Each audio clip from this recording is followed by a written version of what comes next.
Ladies and gentlemen, we'll get started. We're going to get started. Thank you.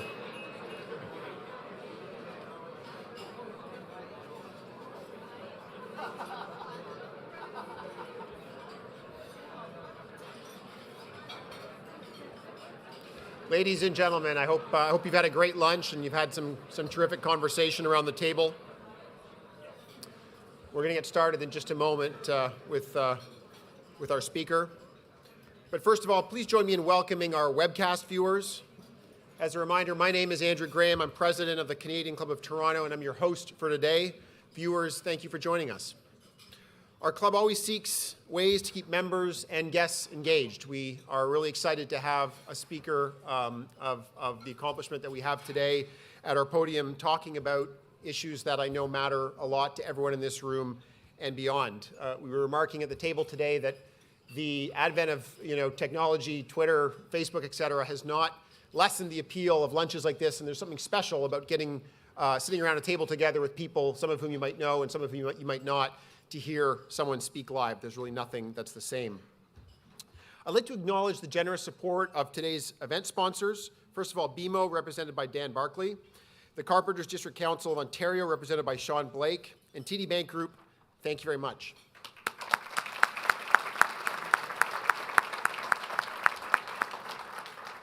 I'd also like to thank Bell Canada, who has sponsored the participation of the youth and young leaders joining us this afternoon from C.W. Jeffrey's Collegiate Institute. Where are you folks?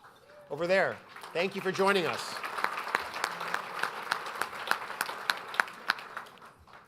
Now it's my pleasure to introduce our speaker. The Honourable Peter Bethlenfalvy has served as president of the Treasury Board since the current government was formed last June. The minister leads the government's efforts on expenditure management, which is obviously an area of significant importance for any government, but especially for this government. He has more than 25 years of senior leadership experience in capital markets, risk management, and investments. Before provincial politics, the Treasury Board president served as chief investment officer and risk officer at CST Consultants. He also served as senior vice president, financial regulation at Manulife Financial. We also did some even more extensive review of the minister's background and turned up a couple of things. First of all, he played in a band in New York, I'm told. So I don't know what instrument he played or what his favorite song was, but we hope that that'll be addressed as well in his remarks. And he's also, I think, an avid hockey player, and I'm sure there's lots of good lessons to learn about, keeping your head up around the ice when people are trying to be unfriendly towards you. So I'm sure lots of that is applicable in your current job. Minister, I'm pleased to pass the podium of the Canadian Club of Toronto over to you. Thank you.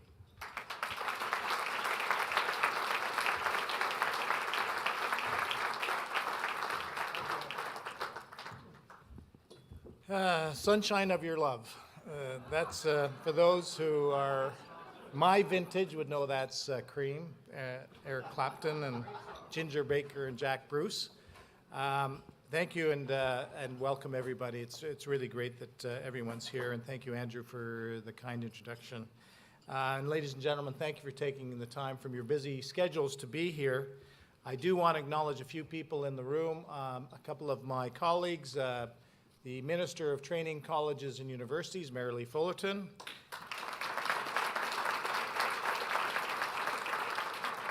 And our Minister of Infrastructure, Monty McNaughton. Thank you, Monty. And we have a great team in the Ontario Public Service. I'm honored to be joined by a couple of my colleagues, Karen Hughes, our Acting Deputy Minister, and Mark Rondeau, our Associate Deputy Ministers. We have a couple of chiefs. My Chief of Staff, Carl Baldoff, and the Premier's Chief of Staff, Dean French, are here today. And folks, this is really about team. It's a great team, and I'm also honored to be joined by some of my caucus colleagues. I'm looking at Lindsay Park, MPP for Durham, Deepak, where are you? Deepak, Nan, Amy Fee, I think we have here as well, Logan Kanapathy, and Nina Tangri. Where are you, Nina? Right there, Nina Tangri. Some great, one of the real honors of working in government is you get to work with some great people, and I've just identified a number of people that work hard for all of you every single day, and they really are great people. Now, for many of you who might not know this, at Queen's Park, there's a bit of a thing where often reporters ask me, what's on your tie? And so today I'm going to tell you what's on my tie. It's blue, which I think is appropriate given my political stripe. I have a Canadian flag on here, and I think that's in part acknowledgement to the venerable institution of the Canadian Club. But I also have a moose on here. So ladies and gentlemen, today I'm going to talk about the moose in the room, which is very much a Canadian version of elephant in the room, but I thought it was appropriate. I'm going to talk about the challenges that our government inherited, and today I'm going to share with you an important announcement about how we intend to address the challenges through compensation and consultation. You know, you've heard it before, and it's true. Ontario does not have a revenue problem. Ontario has a spending problem. The previous government failed to set clear fiscal priorities, and the approach jeopardized the things that matter the most. The reason, and this is important, the reason we are focused on controlling spending, balancing the budget, and restoring sustainability to government is because that is the only way in this province we can protect that which matters most. And I'm referring, of course, to our hospitals, our schools, our public services, making our neighborhoods safe and making our streets safe. Because balancing the budget and restoring accountability to our finances is not just a fiscal imperative, it is a moral imperative. We owe it to our children, our grandchildren, who, for better or for worse, will have to live with the consequences of the decisions that governments make today. And ladies and gentlemen, I'm here to tell you that, unlike past governments in Ontario or the current government in Ottawa, we will not forget that the real victims of deficits and debt are our children and our grandchildren. And I, for one, and I think you would agree, we will not let them down. But this means that we need to have a frank conversation about exactly what fuels the deficit. My friend and colleague, the Minister of Finance, Vic Fedeli, will share our government's budget next week, 1 week from today, and it will include a path to balance. It's going to be an important day in the history of Ontario. But when we talk about controlling spending or managing expenditures, we must realize that a central component to this conversation is public sector compensation. Now, as Minister responsible for the Treasury Board Secretariat, I oversee labor relations with our public sector bargaining agents. And as President of the Treasury Board, I oversee all expenditures of government and the multi-year planning process, which provides an important foundation for the budget. As such, the confluence of compensation and the ability to pay for the things that matter most is of particular interest to me. In Ontario, the public sector compensation represents roughly half of all government expenditures for provincial employees, totaling $72 billion annually, employing over 1 million people across multiple sectors. This is an area of public policy that we cannot ignore. In 2009, every province had a deficit. Today, provinces like British Columbia, Saskatchewan, Quebec, New Brunswick either have surpluses or have a path to surpluses. And why should Ontario be an outlier? You know, I see my former colleagues from DBRS here, and when I was co-president of DBRS in 2009, in between playing guitar, Andrew, you know, it was a financial crisis around the world. And we got to see all the provinces deal with the same situation, the same economic and financial distress. And provinces such as BC and Quebec and others took action, because it doesn't happen overnight. This is hard work. But one province was an outlier, and that was Ontario. And the team downgraded the credit rating of the province of Ontario in 2009, which was shortly followed by Standard & Poor's the following week. And there's been multiple credit downgrades since.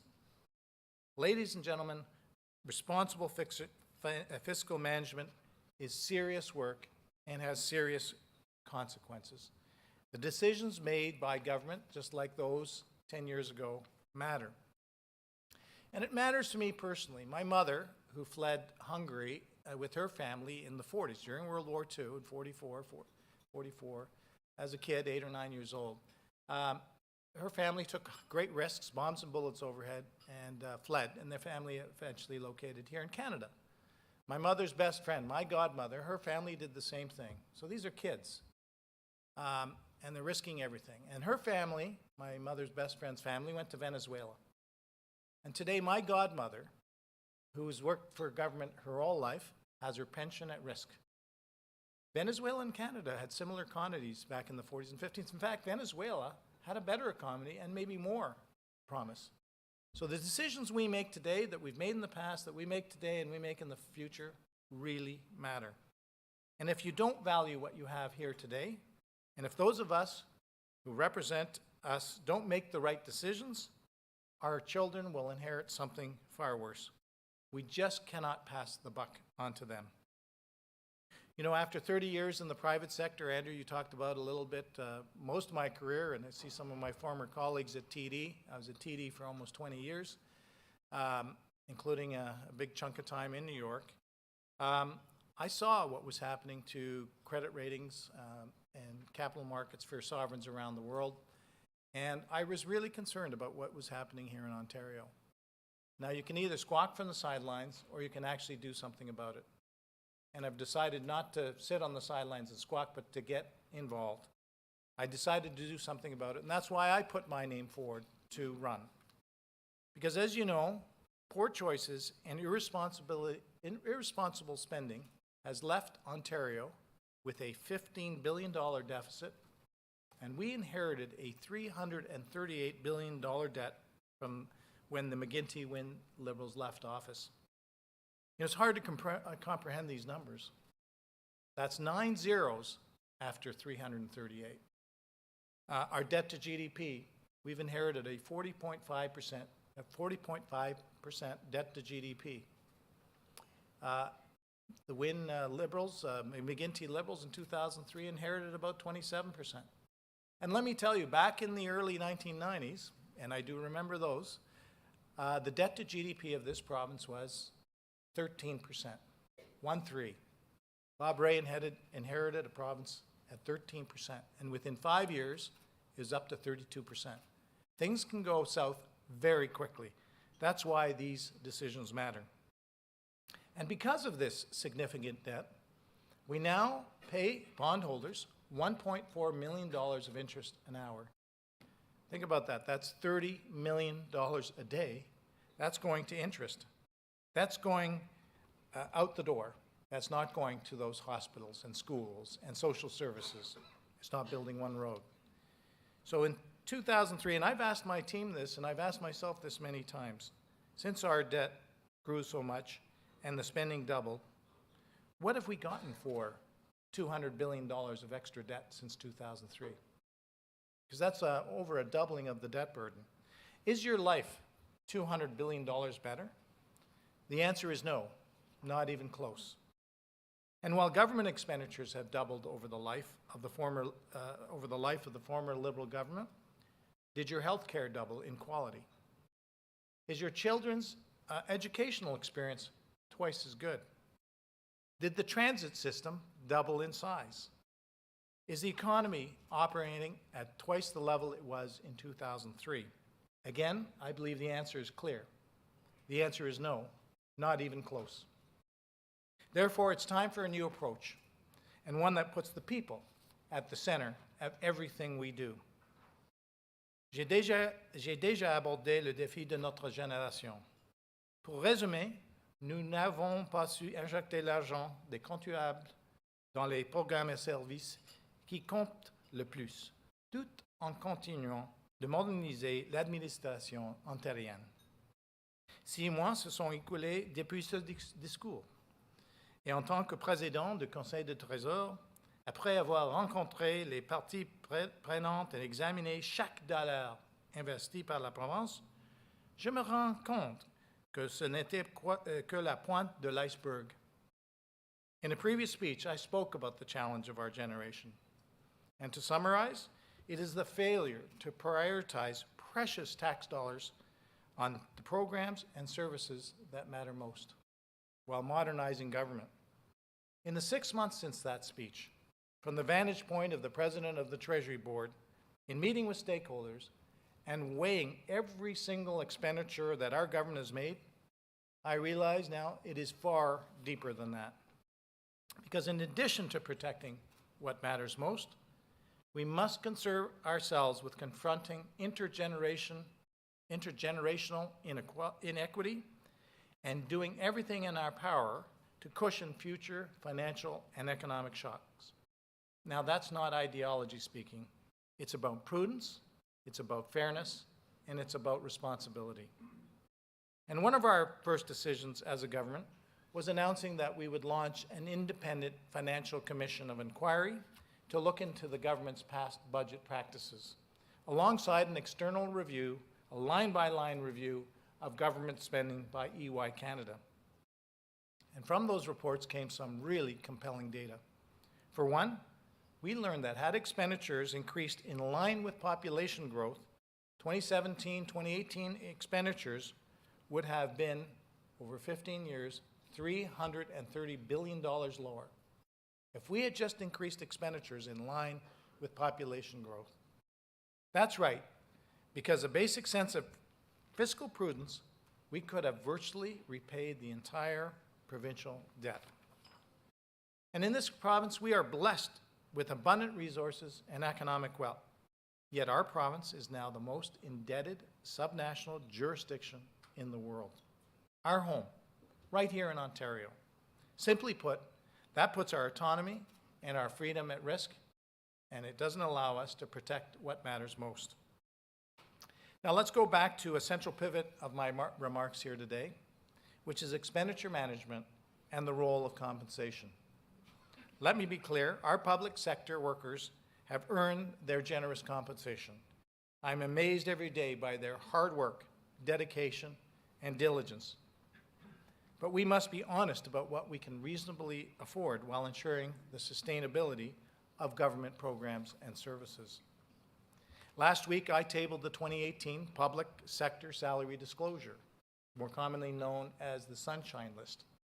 I suspect some of you may have been on it.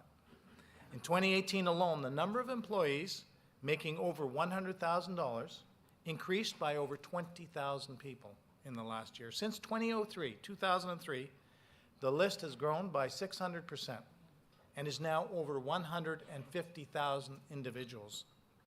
In fact, if you lived in Ontario 15 years ago and you didn't work in the public sector, your income, on average, would have been 30% lower than the average Ontario public sector employee.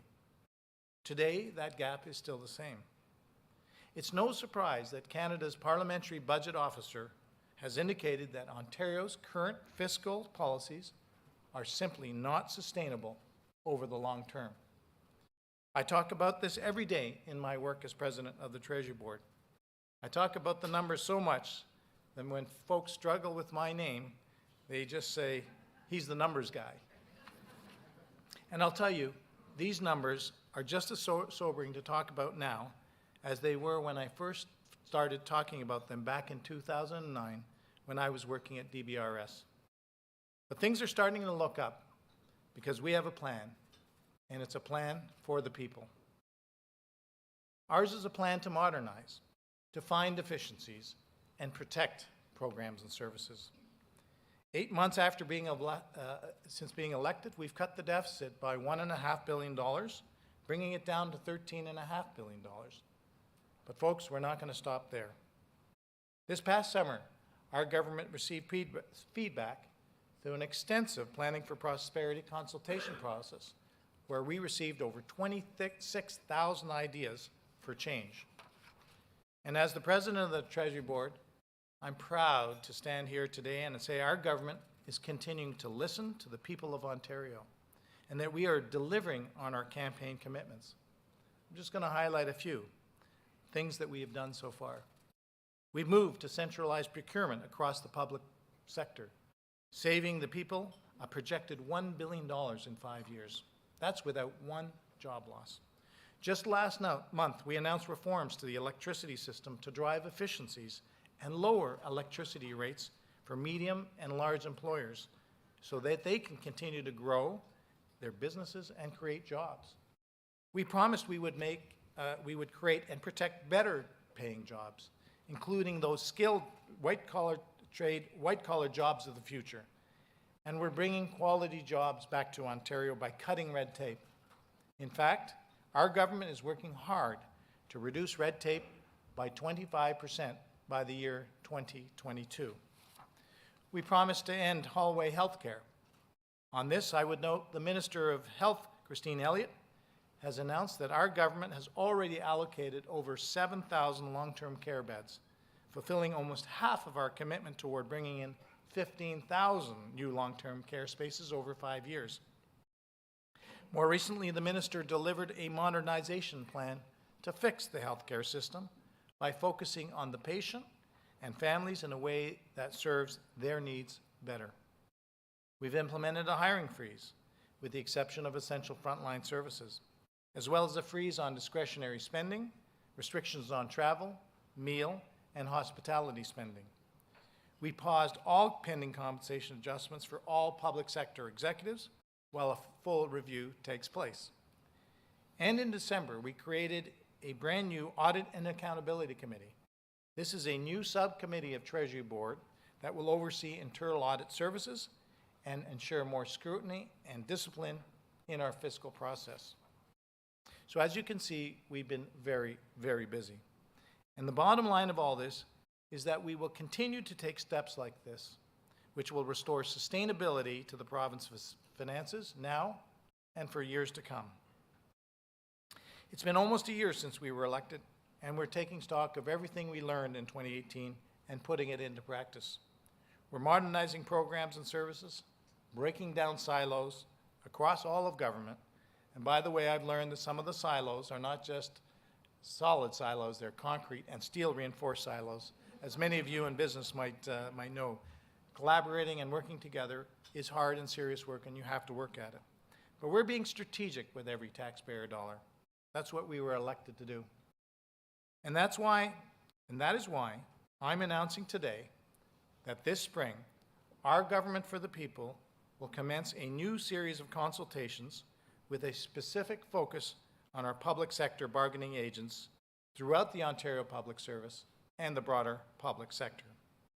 Our goal will be to explore how compensation growth can be managed in a way that results in wage settlements that are modest, reasonable, and most importantly, sustainable. C'est pourquoi j'annonce aujourd'hui que ce printemps, le gouvernement pour la population lancera une nouvelle série de consultations auprès des agents négociateurs du secteur public. L'objectif, savoir comment gérer l'augmentation de la rémunération de manière à aboutir à des règlements salariaux modestes, raisonnables et surtout viables. We are beginning a conversation. Feedback received through these discussions will, with our province's public sector employees and bargaining agents, will directly inform our government's next steps to responsibly manage growth in compensation. Examples of these next steps could include measures such as voluntary agreement to wage outcomes lower than the current trend, trade-offs that will lead to reductions in compensation costs, and consideration of legislative measures. These are just examples. We are looking forward to an engaged and collaborative consultations, and all options are on the table. And may I repeat that, all options are on the table. Today, bargaining agents and employers alike will receive detailed invitations outlining the specific questions we are looking to address during these consultations. And I'm confident that we can work together to ensure that every taxpayer dollar invested is done so in a fair and sustainable way. As our government continues to deliver relief to families, We are putting the people first by leveraging our service delivery partners, collective knowledge, and ideas. As we know that programs and services have been put at risk by allowing the deficit to spiral out of control. This harms all of us and puts our most vulnerable at risk. So just as I started with why, I would like to end with why. Ladies and gentlemen, the challenge of our generation is to make choices that protect what matters most, like frontline programs and services, while confronting intergenerational inequity and future financial shocks. This is a province-building moment. If done right, this will see a more sustainable Ontario for this generation and for future generations. But this will take all of us working together to ensure that at all times we are keeping the people at the center of every decision. After all, the management of public finances is not just a fiscal imperative, it's a moral imperative. I want to thank each and every one of you for your support. Merci beaucoup, and thank you again for being here today.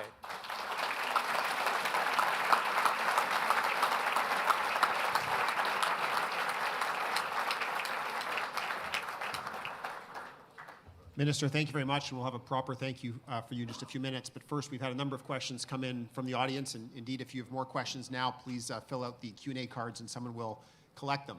The first question for you, Minister, and you may want to stay at the podium, and it's up to you. When will your government, or is there a need to index the Sunshine List, the $100,000 to inflation? That number, I guess, hasn't changed since the start. Yes, thank you, Andrew, and thank you for that question. The question is there a need to increase the $100,000 level? Because with inflation, it would be higher.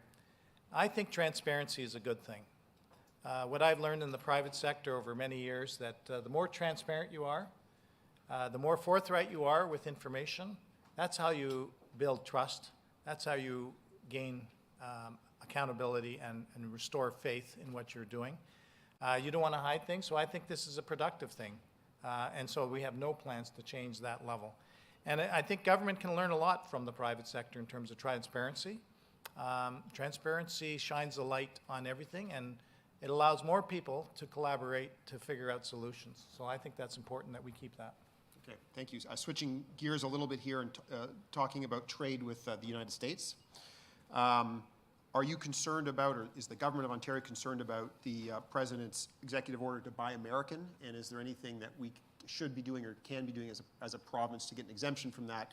And perhaps I can add on, any further developments on tariffs on aluminum and steel. Yeah, there's a bunch of things.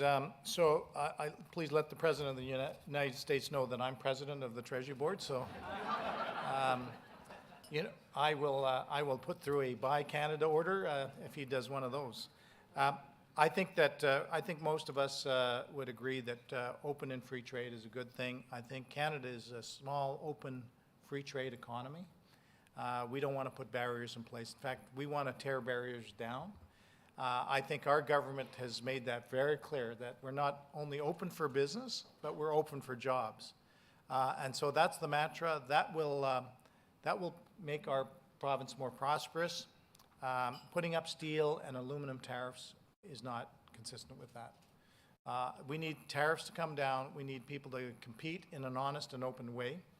And let me tell you, we should focus also on things that we can do here in Ontario. And I'm very proud of our Minister of Economic Development, Job Creation and Trade, Todd Smith, because he, along with his colleagues, is fervently working on cutting red tape. And understanding what we're doing there's 380,000 regulations on Ontario. We are by far the red tape capital of North America. And you see it, I see it every day, duplication of requirements from the federal, from the provincial, the municipal. Some of my municipal colleagues are here from Pickering today, so welcome all the way from Pickering. Red tape is, it's not just about the regulations, and of course, we're not going to compromise safety and security standards, but what it is about slowing down the process to getting to yes. And what we find with a lot of our competitors in New York, in Minnesota, in Michigan, in Quebec, in Saskatchewan, is that the time to getting yes, because of paperwork and red tape, is not a good reason to lose an investment in this province. It's not a good reason to lose good paying jobs in this province. So there's things that we can do right here in Ontario that this government has been committed on doing. And I welcome everyone in this room. Share your red tape ideas with us, because it's more than just dialogue. We need to do. We need to do things, and that's what we got elected for.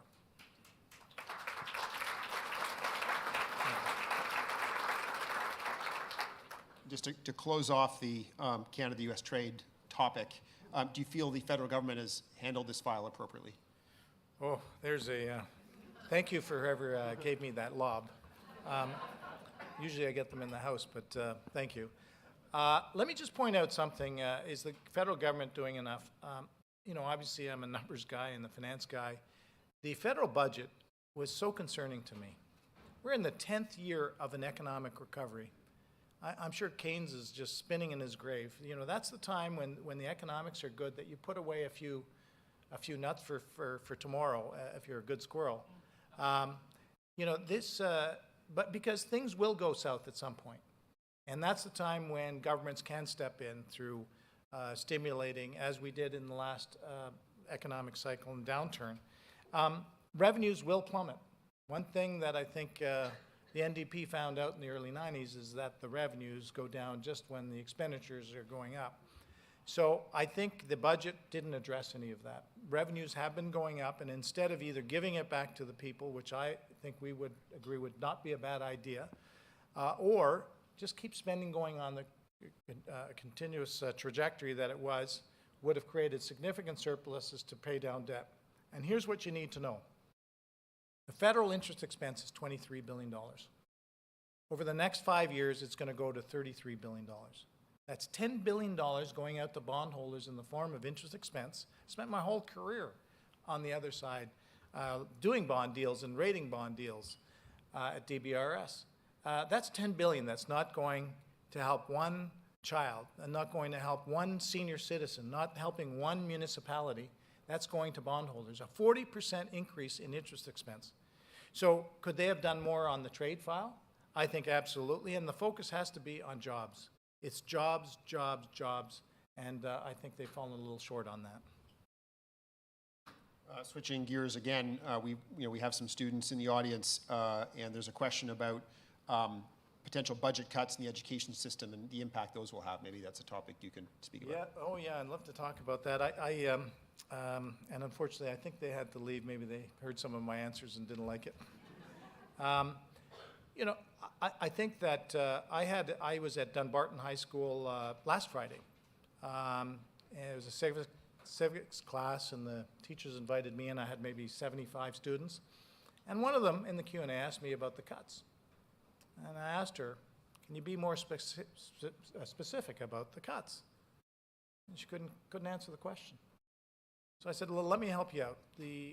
For example, what our Minister of Education, Lisa Thompson, who's doing a great job, by the way, of modernizing our education system so that we graduate the kids of today with the skills necessary for the jobs of tomorrow, with a great focus on math and financial literacy and digital and e-learning, all the things that we heard from 72,000 people in a consultation.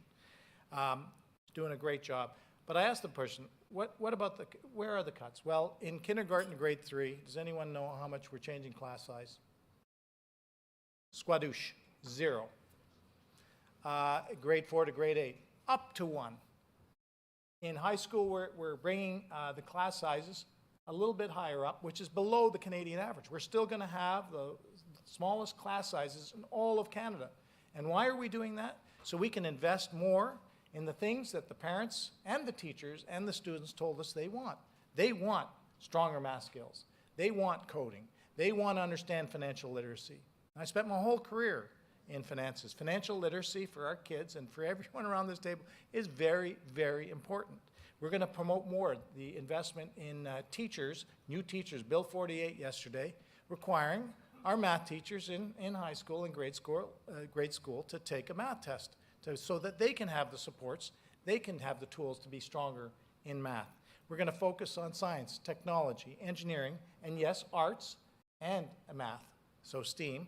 And so, you know, that turns the conversation around. It's not about cuts. That's a word that the opposition likes to do and we've used the word fearmonger and try to plant in the minds of many, but that's not what this is about. This is about investing in the future, investing in our children, and protecting what matters most. Okay, well, we have a lot more questions, but we only have time for one more, and maybe we'll return back to the main topic for today and your announcement. Can you just comment about how public sector unions should think about the consultation process you mentioned, and maybe just tell us a bit more about what you've announced today? Sure. This is the starting point for a conversation and a consultation with our bargaining agents and our public sector employees, because we need to have an open and honest conversation about all their ideas to help us, on behalf of all Ontarians, manage compensation, which is a big part of the expenditures of government. We're looking for all good ideas. We're entering these consultations in good faith and with everyone at the table. So we're sending out letters, as I mentioned this afternoon, to all the bargaining agents and the public sector employers. And we want to hear all about their ideas so that we can together manage compensation in a way that is fair, that's responsible, modest, and sustainable. So that's a big part of what we're doing, and I'm looking forward to those discussions. Thank you very much. Thank you very much.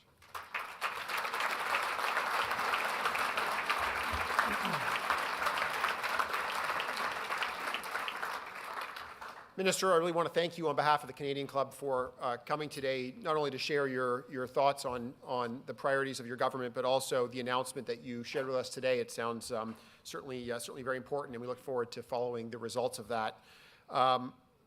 You know, I think more broadly, many of us in the room work in the private sector, and it's certainly you know, exciting to hear from a politician who's got a background in the private sector and can speak so fluently about topics like the bond markets and the importance of paying heed to them, certainly when it comes to the finances of the province. So, Minister, thank you once again for joining us, and certainly best of luck with your very important mandate.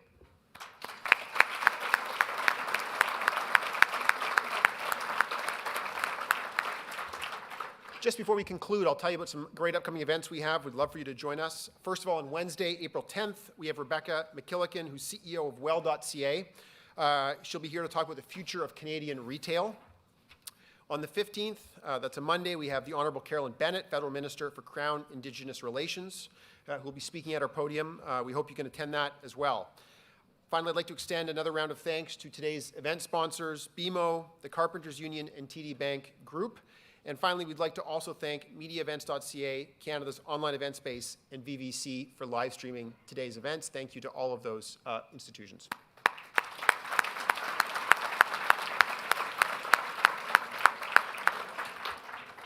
And once again, thanks for joining us today at the Canadian Club. I hope the rest of your day is terrific.